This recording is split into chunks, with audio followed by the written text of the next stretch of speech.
Despite the excitement that enveloped Uganda over the discovery of oil, not a drop has been extracted. What is true is that although the discovery was done a long time ago, the real investment conversation started around 2006. The journey of oil and mining. Malinga, the acting director from the Directorate of Petroleum from the Ministry of Energy, is among the many Ugandans who have seen part of the oil's journey. The oil ships have been in existence for many years. The traditional Banyoro used to talk of oil ships. They used even to say that this is medicine. But because of the vehicles which started coming in the early 1890s, we started looking for resources which could be used to run those vehicles. With limited resources, Uganda had to attract investors, but the country had encumbrances. First World War, which was between 1914 to 1918, it created a lot of discouragement as for Uganda, as for Africa. They concentrated more on having the war concluded. Companies which had picked interest also lost interest because they could not invest in Africa. After the World War I, there was some stagnation as the focus changed suddenly. Government in place by then, with the little information which had been acquired, the first well, those shallow wells, and other geological mapping, they were able to do more work in order to attract investment. Unfortunately, after the Second World War, East Africa was zoned as an agricultural area.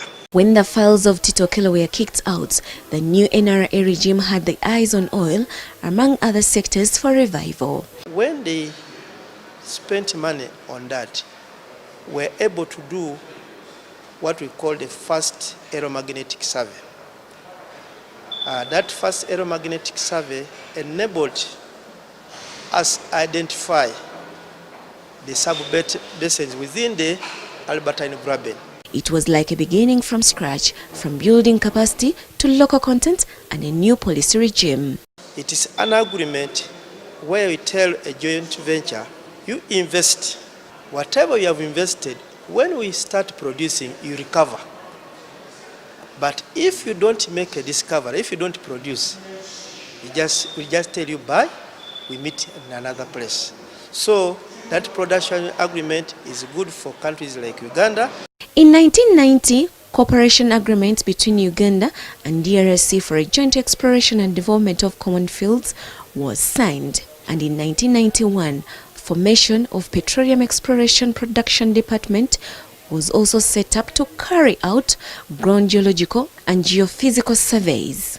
In 1993, Petroleum Exploration Production Conduct of Exploration Operations Regulations came into force.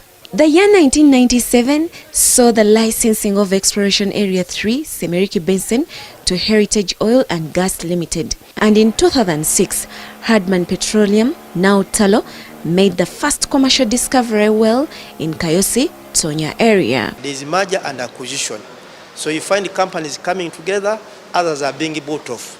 And we are now seeing Total buying off Tullow, which is a business we are about to conclude, because Tullow soon will be exiting and Total will be taking over. But ever since then, Uganda has seen developments in the sector.